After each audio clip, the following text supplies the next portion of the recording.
Hello, Tom Barnett here again with another story behind the illustration. Here, one that seeks to convey China's long-term strategy of capturing a sort of network centrality within those nation-states that it pulls into its economic and ideological orbit through its worldwide infrastructure development scheme known as the Belt and Road Initiative. This thread exploring the cyber angle of that penetration and capture strategy. My interest in Huawei goes back to a trip I took to Morocco, specifically Marrakesh, in December of 2016 to attend the company's annual senior retreat and strategic planning session. Huawei brought in all sorts of experts from around the world to participate in the activities and provide feedback. The event took place at Richard Branson's famous castle-like resort at the foot of the Atlas Mountains, the famous Casbah Tamadot. And yes, it was pretty damn fabulous.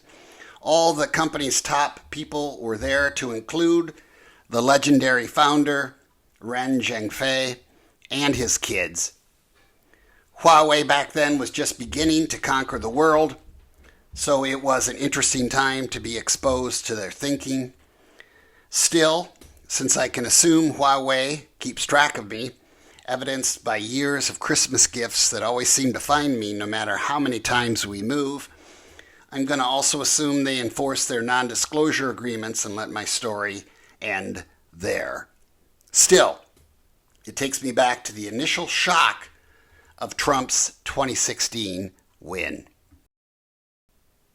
The ancient inspiration for the illustration is the almost mythical story of how the Trojans, during the Trojan Wars, until then safe behind their walls, were tricked into accepting this giant wooden horse left behind, seemingly, by retreating Greek military forces. Once pulled inside the gate, the horse was revealed to be full of Greek warriors who then defeated the city's forces and sacked the town.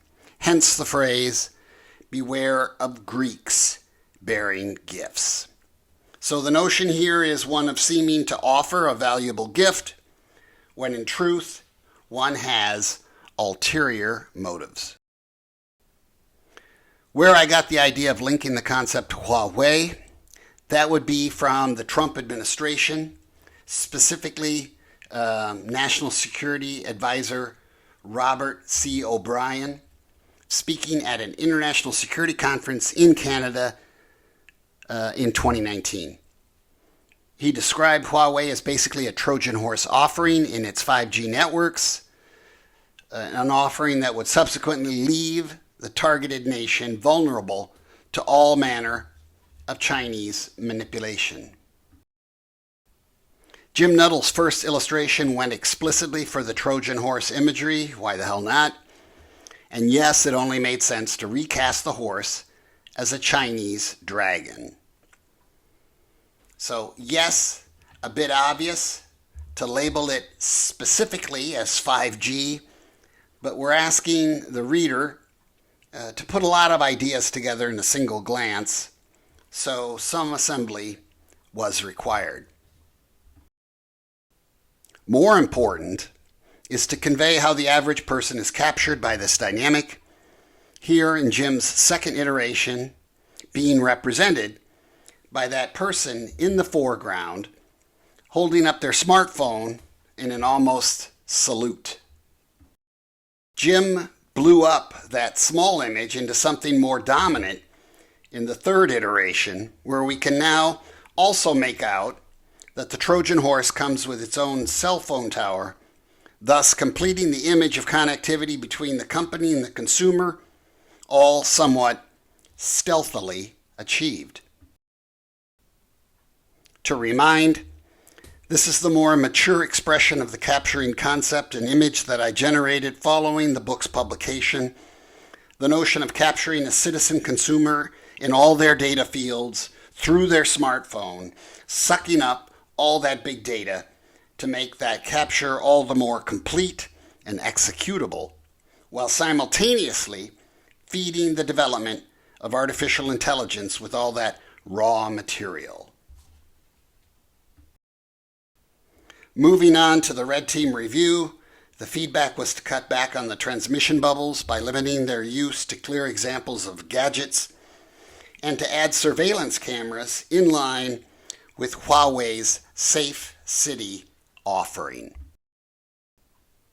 Which gets us to the final book image, which I like a great deal. We have the mythical story. It's adapted to China and the technology world of today. We give you that sense of locals taking the gift gladly, and we suggest the repercussions of all that captured connectivity, big data flows, and urban surveillance. That is a lot to package into one image and get the idea across clearly and comprehensively, but I think Jim did an amazing job here. And that's the story behind this illustration.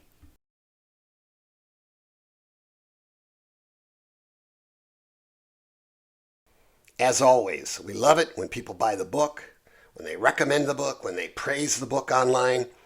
I and my Throughline colleagues, we feel very passionate about this work. Please consider subscribing to my Substack newsletter, and see you next time, next illustration.